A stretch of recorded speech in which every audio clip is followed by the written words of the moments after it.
ಈ ಒಂದು ವಿಡಿಯೋದಲ್ಲಿ 2025-26ನೇ ಸಾಲಿನಲ್ಲಿ ಆರಂಭಿಕ ಸಾಕ್ಷರತೆ ಮತ್ತು ಸಂಖ್ಯಾಜ್ಞಾನದ ಕಾರ್ಯಕ್ರಮವನ್ನು ಯಾವ ರೀತಿ ಅನುಷ್ಠಾನ ಮಾಡಬೇಕು ಅಂತಕ್ಕಂಥದ್ರ ಬಗ್ಗೆ ನಾವು ನೋಡೋಣ.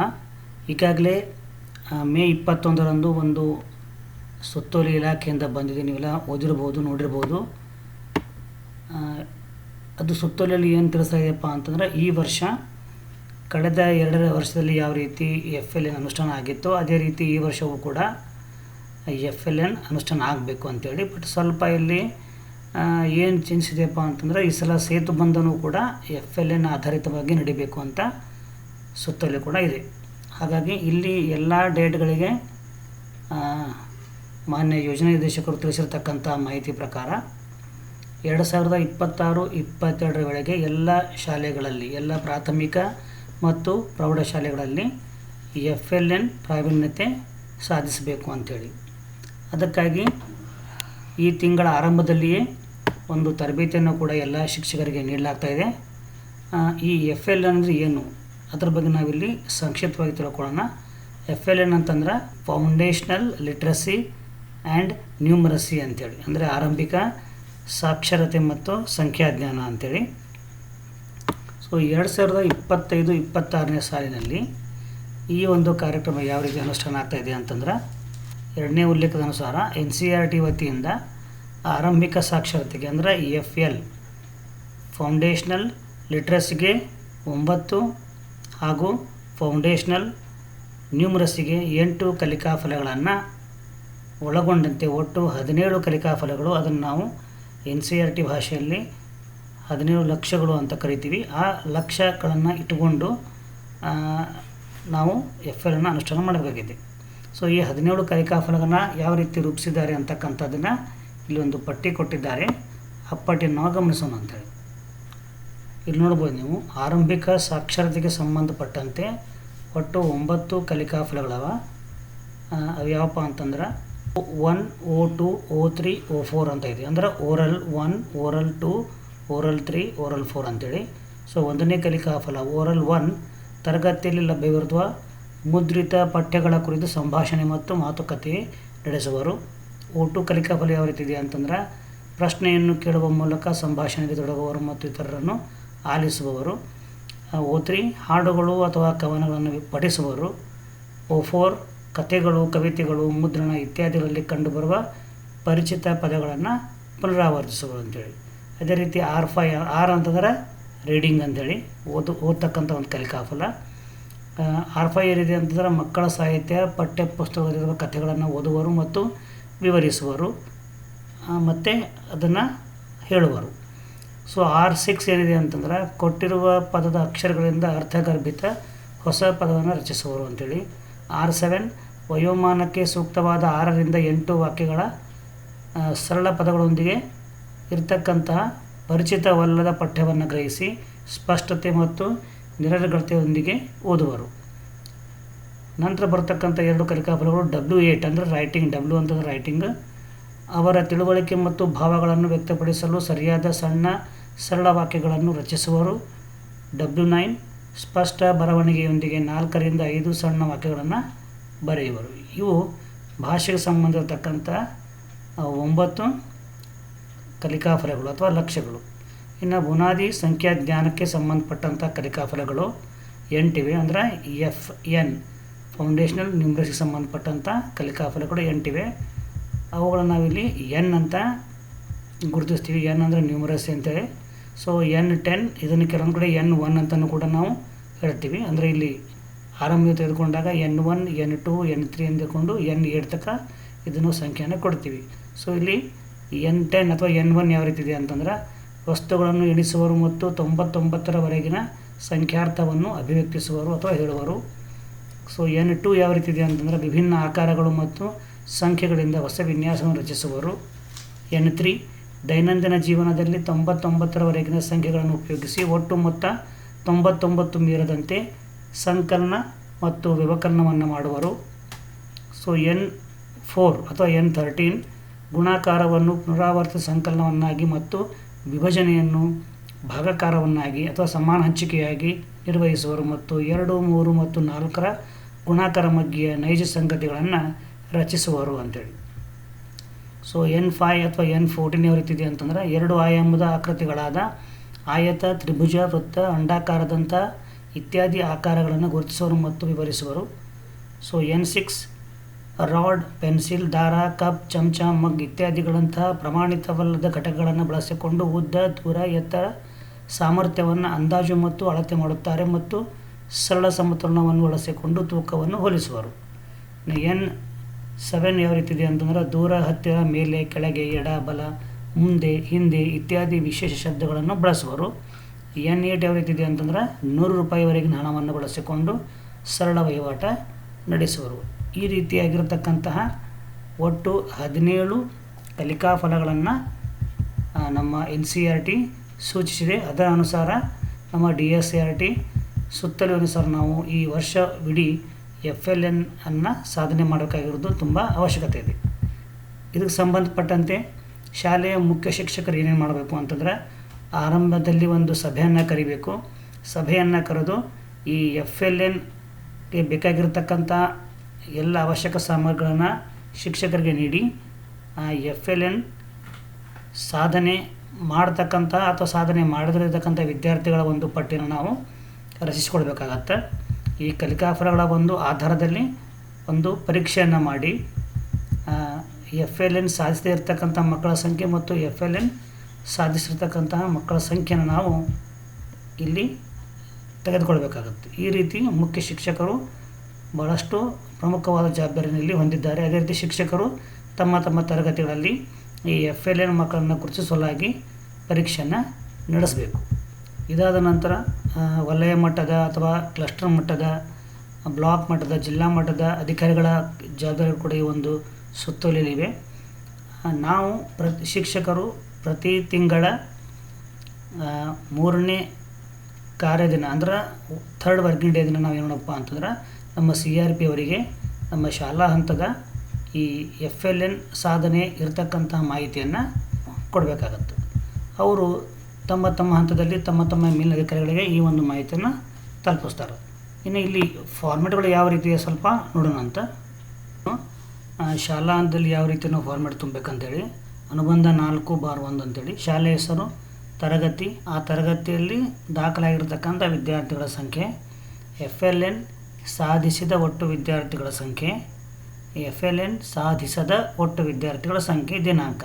ಈ ರೀತಿ ನಾವು ಫಾರ್ಮೆಟ್ನ ತುಂಬಬೇಕು. ಈ ಫಾರ್ಮೆಟ್ ಮತ್ತು ಯಾವ ರೀತಿ ಇದೆ ಅಂತಂದರೆ ಕ್ರಮ ಸಂಖ್ಯೆ, ವಿದ್ಯಾರ್ಥಿಗಳ ಹೆಸರು, ಆಮೇಲೆ ಫೌಂಡೇಶನಲ್ ಲಿಟ್ರಸಿ ಕಲಿಕಾ ಫಲಗಳು 1ರಿಂದ 9 ಇವೆ. ಆಮೇಲೆ ಫೌಂಡೇಶನಲ್ ನ್ಯೂಮರಸಿ ಕಲಿಕಾ ಫಲಗಳು 10ರಿಂದ 17. ಇದನ್ನು ಯಾವುದು ಡಿವೈಡ್ ಮಾಡ್ಕೊಂಡಿಪ್ಪ ಅಂತಂದ್ರೆ O1, O2, O3 ಅಂದ್ರೆ ಓರಲ್ 1, ಓರಲ್ 2, ಓರಲ್ 3, ಓರಲ್ 4, ಆಮೇಲೆ reading 1, reading 2, reading 3, writing 1, writing 2 ಅಂತೇಳಿ. ಆಮೇಲೆ ಇದು numeracy 1, numeracy 2, numeracy 3, numeracy 4, numeracy 5, numeracy 6, numeracy 7, numeracy 8 ಅಂತೇಳಿ. ಈಗ ನಾನಿಲ್ಲಿ ಫೌಂಡೇಶನಲ್ ಲಿಟ್ರಸಿ ಅಂದರೆ ಆರಂಭಿಕ ಸಾಕ್ಷರತೆ ಕಾಲಮನ್ನು ಯಾವ ರೀತಿ ತುಂಬಬೇಕು ಅಂತಕ್ಕಂಥದ್ದನ್ನು ಒಂದು ಮಾದರಿಯಿಂದ ತೋರಿಸ್ತಾ ಇದ್ದೀನಿ. ಇಲ್ಲೇ ಒಬ್ಬ ವಿದ್ಯಾರ್ಥಿ ಇದ್ದಾನೆ, ಅನಿಕೇತ್ ಅಂತ ವಿದ್ಯಾರ್ಥಿ. ಈ ವಿದ್ಯಾರ್ಥಿ O1 ಕಲಿಕಾ ಫಲದಲ್ಲಿ A ಒಂದು ಗ್ರೇಡನ್ನು ಪಡ್ಕೊಂಡಿದ್ದಾನೆ. A ಅಂತಂದ್ರೆ ಅಡ್ವಾನ್ಸ್ಡ್ ಅಂದ್ರೆ ಸುಧಾರಿತ ಅಂಥೇಳಿ, P ಅಂತಂದ್ರೆ ಪ್ರಾವೀಣ್ಯತೆ, BB ಅಂತಂದ್ರೆ ಬಿಲೋ ಬೇಸಿಕ್, B ಅಂತಂದ್ರೆ ಬೇಸಿಕ್. ಆಮೇಲೆ ಈ ಅನಿಕೇತ್ ಅಂತಕ್ಕಂಥವನು ಏನು ಮಾಡಿದ್ದಾನೆ, 1ನೇ O1 ಅಂತಕ್ಕಂಥ ಕಲಿಕಾ ಫಲದಲ್ಲಿ A ಗ್ರೇಡ್ ತೆಗೆದುಕೊಂಡಿದ್ದಾನೆ. ನಂತರ O2ದಲ್ಲಿ P, O3ದಲ್ಲಿ B, O4ದಲ್ಲಿ BB, ಆಮೇಲೆ R1ನಲ್ಲಿ P, R2ದಲ್ಲಿ P, R3ದಲ್ಲಿ P, W1A, W2A. ಅಂದರೆ ಈ ವಿದ್ಯಾರ್ಥಿ ಯಾವುದೇ ಕಲಿಕಾ ಫಲದಲ್ಲಿ ಅಂದರೆ 9 ಲಕ್ಷಗಳಲ್ಲಿ A ಅನ್ನು ಪಡೆದಿಲ್ಲ. ಕೆಲವೊಂದರಲ್ಲಿ A ಪಡೆದಾನೆ, ಕೆಲವೊಂದರಲ್ಲಿ P, ಕೆಲವೊಂದರಲ್ಲಿ B, ಕೆಲವೊಂದರಲ್ಲಿ BB, ಈ ರೀತಿ ಬೇರೆ ಬೇರೆ ಇದೆ. ನಮಗೆ ಯಾವ್ದು ಬೇಕಂದ್ರೆ FLN ಸಾಧಿಸಿದ ಒಟ್ಟು ವಿದ್ಯಾರ್ಥಿಗಳ ಸಂಖ್ಯೆ ಅಂತಂದರೆ ಈ ಎಲ್ಲ ಲಕ್ಷ್ಯಗಳಲ್ಲಿ A ಅನ್ನು ಪಡೆದಿರತಕ್ಕಂತಹ ವಿದ್ಯಾರ್ಥಿ ಆಗಿರಬೇಕು. ಪ್ರತಿಯೊಂದು ಕಲಿಕಾ ಫಲದಲ್ಲಿ A ಅಂತಕ್ಕಂಥದ್ದಂದ್ರೆ ಅಡ್ವಾನ್ಸ್ಡ್ ಆಗಿರತಕ್ಕಂಥ ವಿದ್ಯಾರ್ಥಿಯ ಸಂಖ್ಯೆ ಬೇಕು. ಈಗ O1, O2, O3 ಇದು ನಾವು ಕಾಮನ್ ಆಗಿ ಓ ಅಂತ ತೆಗೆದುಕೊಂಡಾಗ ಓನಲ್ಲಿ ಎ ಅನ್ನು ಪಡೆದಿಲ್ಲ. ಹಾಗಾಗಿ ಈ O1 O2 O3ಯಲ್ಲಿ ಈ ವಿದ್ಯಾರ್ಥಿ FLN ಸಾಧಿಸದ ನಾಟ್ ಅಚೀವ್ಡ್ ವಿದ್ಯಾರ್ಥಿ, ಅಚೀವ್ ಆಗಿಲ್ಲ ಇಲ್ಲಿ. ಅದೇ ರೀತಿ R1 R2ನ ನೀವು ಗಮನಿಸ್ರಿ, ಇಲ್ಲಿಯೂ ಕೂಡ PP ಯಲ್ಲಿರೋದ್ರಿಂದ ಇಲ್ಲೂ ನಮಗೆ ಎ ಬೇಕು. ಹಾಗಾಗಿ ಇಲ್ಲಿ PP ಇರೋದ್ರಿಂದ ಈ ಕ್ಷೇತ್ರದಲ್ಲಿಯೂ ಕೂಡ ಅಂದರೆ ರೀಡಿಂಗ್ನಲ್ಲಿಯೂ ಕೂಡ ಈ ವಿದ್ಯಾರ್ಥಿ FLN ಅನ್ನು ಸಾಧಿಸಿಲ್ಲ ಅಂತ ನಾವು ಅನ್ಕೋಬೋದು. ಅದೇ ರೀತಿ W1 W2 ಗಮನಿಸ್ರಿ, ಅಂದರೆ ರೈಟಿಂಗ್ನಲ್ಲಿ ಇಲ್ಲಿ ಎರಡೂ ಕಲಿಕಾಫಲಗಳಲ್ಲಿ 8 ಮತ್ತು 9ನೇ ಕಲಿಕಾಫಲಗಳಲ್ಲಿ ಎರಡೂ ಕಲಿಕಾಫಲಗಳಲ್ಲಿ ಆತ ವಿದ್ಯಾರ್ಥಿ ಎ ಅಂದರೆ ಅಡ್ವಾನ್ಸ್ಡ್ ಅಂತಕ್ಕಂಥ ಗ್ರೇಡನ್ನು ಪಡೆದುಕೊಂಡಿರೋದ್ರಿಂದ ಈ ಒಂದು ಕಲಿಕಾ ಸಾಧನೆ ಅವನಿಗೆ ಆಗಿದೆ. ಸೊ ಇಲ್ಲಿ ಓವರಲಲ್ಲಿ ಆಗಿಲ್ಲ, ರಿಟರ್ನಲ್ಲಿ ಆಗಿಲ್ಲ, ರೈಟಿಂಗಲ್ಲಿ ಮಾತ್ರ ಇವನು ಸಾಧನೆ ಆಗಿದೆ. ಅದೇ ರೀತಿ ಇಲ್ಲ ಇನ್ನೊಬ್ಬ ವಿದ್ಯಾರ್ಥಿನಿ ದೀಪಾ ಅಂತೇಳಿ, ಇಲ್ಲಿ O1 ಎ ಗ್ರೇಡ್ ಇದೆ ಅಂದರೆ ಅಡ್ವಾನ್ಸ್ಡ್, O2 ಅಂತಂದ್ರೆ ಬಿಲೋ ಬೇಸಿಕ್, O3 ಬೇಸಿಕ್ನಲ್ಲಿದ್ದಾಳೆ, O4 ಬೇಸಿಕ್ಕಲ್ಲಿ ಇದ್ದಾಳೆ. ಬಟ್ ರೀಡಿಂಗನ್ನು ಗಮನಿಸ್ರಿ, ರೀಡಿಂಗ್ನಲ್ಲಿ R1 R2 R3 ಇಲ್ಲಿ 3 ಕಲಿಕಾಫಲಗಳಲ್ಲಿ 2 ಕಲಿಕಾಫಲಗಳಲ್ಲಿ ಮಾತ್ರ ಎ ಇದೆ, ಒಂದರಲ್ಲಿ ಬಿ ಇರೋದ್ರಿಂದ ಇಲ್ಲಿಯೂ ಕೂಡ ಸಾಧನೆ ಆಗಿಲ್ಲ. ಅದೇ ರೀತಿ ರೈಟಿಂಗ್ 1 ರೈಟಿಂಗ್ 2 ನೋಡ್ರಿ, ಇಲ್ಲಿ ಒಂದು ಗ್ರೇಡ್ ಬಿ ಇದೆ, ಒಂದು ಗ್ರೇಡ್ ಮಾತ್ರ ಅಡ್ವಾನ್ಸ್ಡ್, ಅಂದರೆ ಒಂದು ಬೇಸಿಕ್ಕು ಒಂದು ಅಡ್ವಾನ್ಸ್ ಇರೋದ್ರಿಂದ ಇಲ್ಲಿನೂ ಕೂಡ ಸಾಧನೆ ಆಗಿಲ್ಲ. ಅದೇ ರೀತಿ ಆರಿಫ್ ಅಂತಕ್ಕಂಥ ವಿದ್ಯಾರ್ಥಿಯನ್ನು ಗಮನಿಸ್ರಿ, O1 O2 O3 O4 4 ಕಲಿಕಾಫಲಗಳಲ್ಲಿ ಆತ ಎ ಅಂದರೆ ಅಡ್ವಾನ್ಸ್ಡ್ ವಿದ್ಯಾರ್ಥಿಯಾಗಿದ್ದಾನೆ. R1 R2 ಕೂಡ ಅಡ್ವಾನ್ಸ್ ವಿದ್ಯಾರ್ಥಿಯಾಗಿದ್ದಾನೆ. R3 ಆಮೇಲೆ W1 W2 ಈ ಕಲಿಕಾಫಲಲ್ಲಿ ಕೂಡ ಅಡ್ವಾನ್ಸ್ಡ್ ಗ್ರೇಡನ್ನು ಪಡ್ಕೊಂಡಿದ್ದಾನೆ. ಹಾಗಾಗಿ ಎಲ್ಲ ಕಲಿಕಾಫಲಗಳಲ್ಲಿ 9 ಕಲಿಕಾಫಲಗಳಲ್ಲಿ ಈತ ಎ ಪಡ್ಕೊಂಡಿರೋದ್ರಿಂದ ಎಲ್ಲ ಕ್ಷೇತ್ರಗಳಲ್ಲಿಯೂ ಕೂಡ ಈತ FLN ಸಾಧಿಸತಕ್ಕಂಥ ವಿದ್ಯಾರ್ಥಿ ಅಂತ ನಾವು ಪರಿಗಣಿಸಬಹುದು. ಯಾವುದೇ ಕಲಿಕಾಫಲಗಳಲ್ಲಿ ಎ ಅಂದರೆ ಅಡ್ವಾನ್ಸ್ಡ್ ಗ್ರೇಡನ್ನು ಪಡೆದೇ ಇರತಕ್ಕಂಥ ವಿದ್ಯಾರ್ಥಿಯನ್ನು ನಾವು FLN ಸಾಧಿಸದ ಮಗು ಅಂತ ಹೇಳ್ತೀವಿ.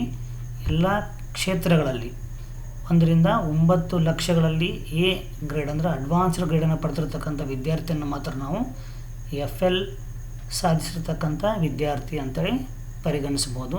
ಇದೇ ಮಾಹಿತಿಯನ್ನು ನಾವು ಇಲ್ಲಿ ಕೆಳಗಡೆ ನೋಡ್ಬೋದು. ನೀವು ಇಲ್ಲಿ ಇನ್ನೊಂದು ಫಾರ್ಮ್ಯಾಟ್ ಇದೆ ಕ್ಲಸ್ಟರ್ ಅಂಥದ್ದು, ಅಲ್ಲಿ FLN ಸಾಧಿಸಬೇಕಾದ ವಿದ್ಯಾರ್ಥಿಗಳ ವಿವರ, ಇನ್ನು ಸಾಧಿಸಬೇಕವರು. ಸೊ ಇಲ್ಲಿ ನಾವು ಏನು ಬರಿಬೋದಪ್ಪ ಅಂತಂದ್ರೆ, ಯಾವುದೇ ಈ 4 ಕ್ಷೇತ್ರಗಳಲ್ಲಿ ಅಂದರೆ O1 to O4ನಲ್ಲಿ ಅಂದರೆ ಅಡ್ವಾನ್ಸ್ಡ್ ಇರದೇ ಇರತಕ್ಕಂಥ ವಿದ್ಯಾರ್ಥಿಗಳ ಮಾಹಿತಿಯನ್ನು ಇಲ್ಲಿ ಬರಿಬೇಕು. ಇಲ್ಲಿ ಕೆಳಗೆ ಇರತಕ್ಕಂಥದ್ದು FLN ಸಾಧಿಸಬೇಕಾದ ವಿದ್ಯಾರ್ಥಿಗಳ ವಿವರ, ಇವರಿನ್ನೂ ಸಾಧನೆ ಮಾಡಬೇಕಾಗಿದೆ. ಹಾಗಾಗಿ ಈ ಕ್ಷೇತ್ರದಲ್ಲಿ ಮೌಖಿಕ ಕ್ಷೇತ್ರದಲ್ಲಿ ಯಾರು O1 ಹಿಡ್ಕೊಂಡು O4 ತನ ಎಗಳನ್ನು ಯಾರು ಪಡೆದುಕೊಂಡಿಲ್ಲ ಆ ವಿದ್ಯಾರ್ಥಿಗಳ ಮಾಹಿತಿಯನ್ನು ಇಲ್ಲಿ ಬರೀಬೇಕು. ನಾವು ಇದನ್ನು ಕೂಡ ಶಾಲಾ ಹಂತದಲ್ಲಿ ಮಾಡಿಟ್ಕೋಬೇಕು. ನಂತರ ಇದನ್ನು ನಾವು CRP ಕೊಡಲಿಕ್ಕೆ ಈಸಿ ಆಗುತ್ತೆ ಶಾಲೆವಾರು. ಅದೇ ರೀತಿ ರೀಡಿಂಗ್ನಲ್ಲಿ 5ನೇ ಕಲಿಕಾಫಲ ಹಿಡ್ಕೊಂಡು 7ರವರೆಗೆ ಮತ್ತು ರೈಟಿಂಗಲ್ಲಿ 8 9 ಸಾಧನೆ ಆಗದೇ ಇರತಕ್ಕಂಥ ಅಂದರೆ ಎ ಗ್ರೇಡ್, ಎ ಅಂತಂದರೆ ಅಡ್ವಾನ್ಸ್ಡ್ ಒಂದು ಗ್ರೇಡನ್ನು ಪಡೆದೇ ಇರತಕ್ಕಂಥ ವಿದ್ಯಾರ್ಥಿಗಳ ಸಂಖ್ಯೆ ನಾವಿಲ್ಲಿ ಬರಿಬೇಕು. ಇದೇ ರೀತಿಯೇ ಸಂಖ್ಯಾಶಾಸ್ತ್ರ ಅಂದರೆ ನ್ಯೂಮರಸರಿನೂ ಕೂಡ ಬರೀಬೇಕು. ಪ್ರತಿಯೊಂದು ಕಲಿಕಾಫಲಗಳಲ್ಲಿ ಎ ಗ್ರೇಡ್ ಪಡೆದಿರತಕ್ಕಂತಹ ವಿದ್ಯಾರ್ಥಿಗಳ ಸಂಖ್ಯೆನ ಮಾತು ನಾವಿಲ್ಲಿ ಪರಿಗಣಿಸಬೇಕು. ಸಾಧನೆ ಎ ಗ್ರೇಡ್ ಪಡೆದಿರೋದು FLN ಸಾಧಿಸಿರ್ತಕ್ಕಂಥ ಮಗು ಆಗಿರುತ್ತೆ. ಎ ಗ್ರೇಡ್ ಪಡೆದೇ ಇದ್ದಲ್ಲಿ ಅದು FLN ಸಾಧಿಸದ ಮಗು ಆಗುತ್ತೆ. ಈ ರೀತಿ ಫಾರ್ಮೆಟನ್ನ ತುಂಬಬೇಕು. ಸ್ವಲ್ಪ ಇಲ್ಲಿ ಕನ್ಫ್ಯೂಷನ್ ಏನಾಗುತ್ತಪ್ಪ ಅಂದ್ರೆ ನಾವೆಲ್ಲ ಸರಿಯಾಗಿ ಮಾಹಿತಿಯನ್ನು ನಿರ್ವಹಣೆ ಮಾಡ್ಕೊಂಡಿರ್ತೀವಿ. ಸೊ ಕೌಂಟ್ ಮಾಡೋದ್ರಲ್ಲಿ ಮತ್ತು FLN ಸಾಧಿಸಿದ ವಿದ್ಯಾರ್ಥಿಗಳು, FLN ಸಾಧಿಸದ ವಿದ್ಯಾರ್ಥಿಗಳು ಇವುಗಳನ್ನು ನಾವು ಡಿಫ್ರೆನ್ಷಿಯೇಟ್ ಮಾಡುವಲ್ಲಿ ಸ್ವಲ್ಪ ಕನ್ಫ್ಯೂಸ್ ಆಗುತ್ತೆ. ಸೊ FLN ಸಾಧಿಸಿದ ಮಕ್ಕಳು ಅಂದರೆ ಯಾವ ರೀತಿ ಇರ್ತಾರೆ ಅಂದ್ರೆ, ಪ್ರತಿಯೊಂದು ಕಲಿಕಾಫಲಗಳಲ್ಲಿ ಎ ಅನ್ನು ಅವರು ಪಡ್ಕೊಂಡಿರ್ಬೇಕು, ಅಂದರೆ ಅಡ್ವಾನ್ಸ್ಡ್ ವಿದ್ಯಾರ್ಥಿಗಳಾಗಿರಬೇಕು. ಮತ್ತು ಇವರು ತಿಳಿಸಿರೋ ಹಾಗೆ O1 O2 O3 O4ನಲ್ಲಿ ಎ ಪಡ್ಕೊಂಡಿರಬೇಕು. ಅದೇ ರೀತಿ R1 R2ನಲ್ಲಿ ಕೂಡ ಎ ಪಡ್ಕೊಂಡಿರಬೇಕು. R1 R2 R3ಯಲ್ಲಿ W1 W2ನಲ್ಲಿ ಕೂಡ ಎ ಪಡ್ಕೊಂಡಿದ್ದರೆ ಮಾತ್ರ ಅವರು FLN ಸಾಧಿಸಿದ ವಿದ್ಯಾರ್ಥಿಗಳಾಗ್ತಾರೆ. ಸೊ ಈ ಎ ಗ್ರೇಡನ್ನು ಬಿಟ್ಟು ಯಾರು BB Pನಲ್ಲಿ ಇರ್ತಾರೋ ಆ ಎಲ್ಲ ವಿದ್ಯಾರ್ಥಿಗಳು ಏನಾಗ್ತಾರಪ್ಪ ಅಂದ್ರೆ FLN ಸಾಧಿಸದ ವಿದ್ಯಾರ್ಥಿಗಳು ಆಗ್ತಾರೆ. ಹೀಗಾಗಿ ಈ ಒಂದು ಫಾರ್ಮ್ಯಾಟ್ ಭಾಳಷ್ಟು ಇಂಪಾರ್ಟೆಂಟ್ ಇದೆ. ತರಗತಿವಾರು ಈ ರೀತಿ ಫಾರ್ಮ್ಯಾಟ್ ಮಾಡಿಕೊಂಡು ಒಟ್ಟು FLN ಸಾಧಿಸಿರ್ತಕ್ಕಂಥ ವಿದ್ಯಾರ್ಥಿಗಳ ಸಂಖ್ಯೆ, FLN ಸಾಧಿಸಿದ ವಿದ್ಯಾರ್ಥಿಗಳ ಸಂಖ್ಯೆಯನ್ನು ನಾವು ಪಡೆದುಕೊಂಡ್ರೆ ನಮ್ಮನ್ನು CRP ಅವರಿಗೆ ನಾವು ಈ ಮಾಹಿತಿಯನ್ನು ಕೊಡಲಿಕ್ಕೆ ಭಾಳಷ್ಟು ಸರಳ ಆಗುತ್ತೆ. ನೀವು ನೋಡಿರ್ಬೋದು ಈ ಒಂದು ಫಾರ್ಮ್ಯಾಟ್ ಪ್ರಕಾರ ಆರಿಫ್ ಅಂತಕ್ಕಂಥ ವಿದ್ಯಾರ್ಥಿ ಏನು ಮಾಡಿದ್ದಾನೆ ಅಂತಂದ್ರೆ FLN ಸಾಧಿಸಿರ್ತಕ್ಕಂಥ ವಿದ್ಯಾರ್ಥಿ. ನಾವಿಲ್ಲಿ ಮೇಲ್ಗಡೆ ಬರಿಬೋದು, ನನ್ನ ತರಗತಿಯಲ್ಲಿ 3 ವಿದ್ಯಾರ್ಥಿಗಳಿದ್ದಾರೆ. ಈ ಒಟ್ಟು ವಿದ್ಯಾರ್ಥಿಗಳ ಸಂಖ್ಯೆ ಎಷ್ಟಪ್ಪ ಅಂತಂದ್ರೆ ಇಲ್ಲಿ 3 ಅಂತ ಬರೀತೀರಿ. ದಾಖಲಾದ ಒಟ್ಟು ವಿದ್ಯಾರ್ಥಿಗಳ ಸಂಖ್ಯೆ 3. ಇದರಲ್ಲಿ FLN ಸಾಧಿಸತಕ್ಕಂಥ ವಿದ್ಯಾರ್ಥಿ ಅಂದ್ರೆ ಈಗ ನಾನು ಕೇವಲ ಬುನಾದಿ ಸಾಕ್ಷರತೆಗೆ ಮಾತ್ರ ಹೇಳ್ತಾ ಇದ್ದೀನಿ. ಆಮೇಲೆ ಇದು ಗಣಿತಕ್ಕೂ ಕೂಡ ಬರಬೇಕು. ಗಣಿತ ಮತ್ತು ಕನ್ನಡಕ್ಕೆ ಸೇರಿನೇ A ಗ್ರೇಡ್ ಪಡ್ಕೊಂಡಿರ್ಬೇಕು. ಈಗ ಈ ವಿದ್ಯಾರ್ಥಿ ಎಲ್ಲ ವಿಷಯಗಳಲ್ಲಿ ಮತ್ತು ಎಲ್ಲ ಲಕ್ಷ್ಯಗಳಲ್ಲಿ A ಪಡ್ಕೊಂಡಿದ್ದಾನೆ ಅಂತ ಅಂದ್ಕೊಳ್ಳೋಣ. ಸೊ FLN ಸಾಧಿಸಿದ ಒಟ್ಟು ವಿದ್ಯಾರ್ಥಿ ಸಂಖ್ಯೆ ಏನಾಗುತ್ತಪ್ಪ ಅಂತಾರೆ ಇಲ್ಲಿ ಆರಿಫನ್ನು ಹಾಕ್ತೀನಿ. ಆರಿಫ್ ಒಬ್ಬ ವಿದ್ಯಾರ್ಥಿ ಮಾತ್ರ ಇಲ್ಲಿ ಪಡ್ಕೊಂಡಿದ್ದಾನೆ. FLN ಸಾಧಿಸಿದ ಮಕ್ಕಳ ಸಂಖ್ಯೆಯಲ್ಲಿ ನಾನು 2 ಅಂತ ಹಾಕ್ತಾಯಿದ್ದೀನಿ. ಯಾಕಂದರೆ ಇಲ್ಲಿ ಅನಿಕೇತ್ ಮತ್ತು ದೀಪ ಇವರು ಸಾಧನೆ ಮಾಡಿಲ್ಲ. ಆರಿಫ್ ಅಂತಕ್ಕಂಥ ವಿದ್ಯಾರ್ಥಿ ಮಾತ್ರ ಎಲ್ಲ ಕ್ಷೇತ್ರಗಳಲ್ಲಿ ಎಯನ್ನು ತೆಗೆದುಕೊಂಡಿದ್ದಾನೆ. ಹಾಗಾಗಿ ಈ ರೀತಿ ಒಂದು ಮಾಹಿತಿಯನ್ನು ನಾವು ಈ ಫಾರ್ಮಲ್ಲಿ ತುಂಬಿ ನಮ್ಮ CRP ಅವರಿಗೆ ನಾವು ಸಲ್ಲಿಸಬೇಕಾಗತ್ತೆ.